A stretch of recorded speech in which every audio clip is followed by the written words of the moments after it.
You're lying in bed, one thumb moving, deciding a stranger's whole fate in about half a second. Yes. No. Yes. It feels like the most private thing you do all day. Just you, your taste, your gut. Nobody else in the room. But for almost the entire human story, that choice was never yours alone. There was a whole village standing behind it. So what did dating and finding a partner actually look like for ancient humans? For 99% of human history, there was no app, no bar, no "we met at work." But there was romance, there was choice, and there was something running quietly underneath all of it.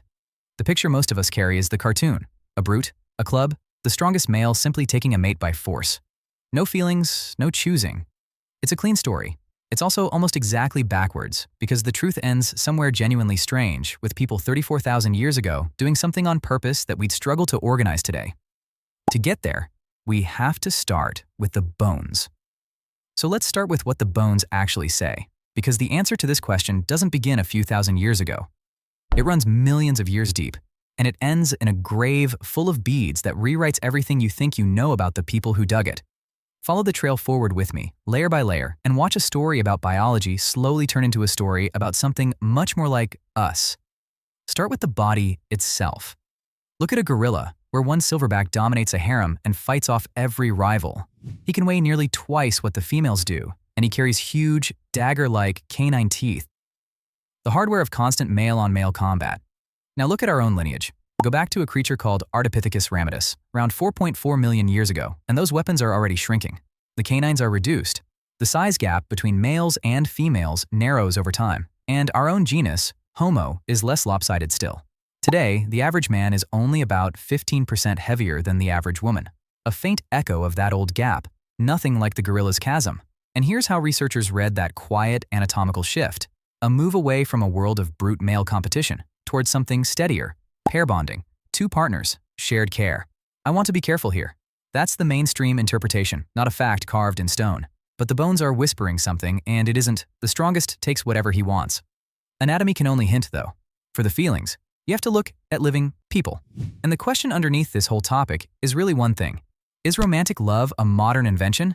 Candles and love songs and aching over someone. Did we make that up recently, somewhere in the West? For a long time, plenty of scholars argued exactly that romantic love was a European invention, dreamed up by medieval troubadours and carried around the world on poetry. In 1992, anthropologists William Jankowiak and Edward Fisher put that idea to the test. They combed the ethnographic record across 166 cultures, hunting for hard signs of passionate love songs, couples running off together against the rules, the specific anguish of longing for one particular person. They found it in 147 of them, roughly 88%, and they argued the handful of apparent blanks weren't missing love. They were missing notes, things the observers simply never wrote down. The takeaway is enormous. Falling for someone isn't a luxury that arrived with modern comfort or a fashion invented by poets. It looks like standard human equipment running in nearly every society we've ever documented. So before we go further, do something for me right now. Picture your own relationship or the last one you wanted. Now count the invisible rules around it. Who's off limits? Who you'd never touch? The moment you have to meet the family, the quiet weight of whether they approve. You didn't write those rules. You inherited them. That web of who's allowed is the ancient kin network, and it's still running underneath you tonight. Hold on to that feeling, because it's about to get a lot older. If love is real and ancient, the next question is sharper. Who actually got to choose? This is where the caveman cartoon dies its first death. Anthropologist Frank Marlowe spent years with the Hadza, hunter-gatherers in Tanzania. And they're not a time machine, no living people are, but they're one of our clearest windows onto how mobile foragers organize their lives. What he found is the opposite of grab and go. Their pattern is best called serial monogamy. People pair up, sometimes part, pair again. Only about 4% of men have two wives. Marriage isn't arranged. The Hadza are fiercely egalitarian, and nobody gets coerced into a partner. There's no ceremony at all. A couple is simply considered married once they share a hearth, one fire, one home. Women marry around 17 or 18, men a little later. And the engine of the whole system is female choice. Women are the choosier sex, and here's the detail that buries the myth. What they weight most heavily is a man's skill as a forager and his intelligence, not his size. Marlowe's data showed that brawn, height, raw body mass simply don't predict who pairs up with whom. The strongest man in the cartoon isn't winning. The clever, dependable provider is. And that wasn't an empty preference. Among the Hadza, the better hunters tend to end up with more surviving children. Choosing well actually paid off. Now, some of you are already pushing back, because if individuals choose freely, where's the village I promised you? Here's the answer. Choosing your person was real, but finding them was never a solo move. Look at the deeper reconstruction. In 2011, Robert Walker and his colleagues published a study modeling marriage across many hunter-gatherer societies, tracing the patterns back up the family tree of human cultures. What they reconstructed as the ancestral norm wasn't seizure. It was exchange, low levels of polygyny and reciprocal obligation between two families. In a lot of these societies, a young man owed bride service. He'd hunt for, work for, prove himself to his partner's family, sometimes for years. In others, it ran the opposite way. A bride price, gifts, and goods handed from the groom's family to the bride's.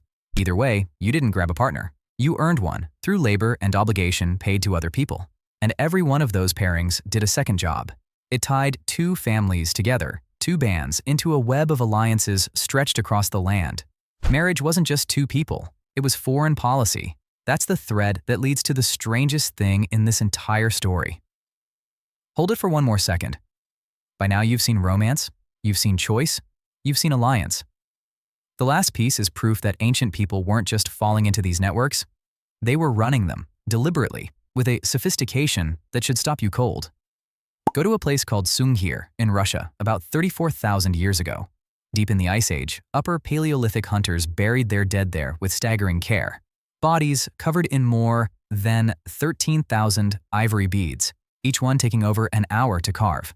More than 10,000 hours of labor poured into the dead, an unimaginable investment by people scraping survival from a frozen world.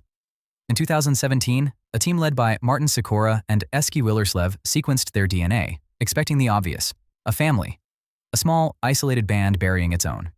That's not what they found. The individuals laid together in those graves were no closer than second cousins. Two of them were boys, maybe 10 and 12 years old, laid head-to-head in a single grave with their bodies almost touching. And even those two children weren't close kin. One grave held a human thigh bone packed with red ochre, and it belonged to someone more distant still, no nearer than a great-great-grandfather. These people were not a huddle of close relatives, and the only way that happens is if they were already reaching outward, pulling partners in from other bands, other groups, across real distance. Here's what makes it land. Willerslev and his team concluded these humans understood the danger of inbreeding and built deliberate mating networks to avoid it. Small groups connecting up, trading partners between them, on purpose. We know they grasped the stakes because of the brutal contrast sitting right beside them in the record. Some Neanderthal genomes carry the clear signatures of inbreeding, the small, isolated populations that didn't, or couldn't, reach out the same way. Our ancestors did. 34,000 years ago, no writing, no math, no science as we'd name it, people had worked out one of the deepest rules of healthy survival and engineered their love lives around it. They were doing this on purpose. Living hunter-gatherers still do exactly this. They marry out into neighboring bands, keeping ties across enormous stretches of land. The Sunghir graves suggest that habit is tens of thousands of years old. We'd struggle to coordinate it today with phones. And right at the peak of all that confidence, I have to be honest with you about what we still don't know. We can see when our ancestors started pairing off, the shrinking canines, the bodies evening out, the deep roots of the bond. What we still can't agree on is why. There are real competing explanations, and serious scientists genuinely fight about them. Maybe pair bonds formed so a male could guard a mate from rivals. Maybe it was provisioning, the partner who brings food home, keeping children alive. Maybe female choice steered the whole thing. Maybe it was the sheer need to protect helpless infants. And the mating system almost certainly didn't march in a straight line toward monogamy. It likely shifted back and forth across the ages as the climate and the landscape changed. We can see the result everywhere. The cause is still open. That honesty is part of the picture, not a crack in it. Step back now and look at what the whole trail just showed you. Reduced canines, hinting at the bond millions of years deep. Romantic love alive in 88% of human cultures. Real, female-driven choice among living foragers. Bride service and alliance binding family to family. And a 34,000-year-old network reaching across the land to find the right stranger.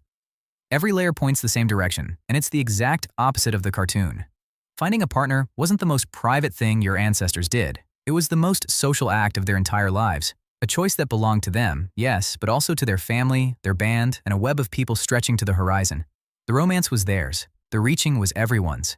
Which brings us all the way back to your thumb, moving in the dark. There's something the screen hides from you. Dating apps didn't invent the matchmaking network. Your ancestors had one running 30,000 years before the first city. The apps just hid the village that used to run it. The longing you feel, the choosing, the search for the right person somewhere out past the people you already know. All of that is ancient, and all of that is real. The genuinely new part isn't the romance. It's the aloneness. For almost the entire human story, no one looked for love by themselves. You're the first people in 300,000 years who get to swipe in an empty room. And somewhere underneath, your body still remembers when the whole village was watching and hoping you'd choose well.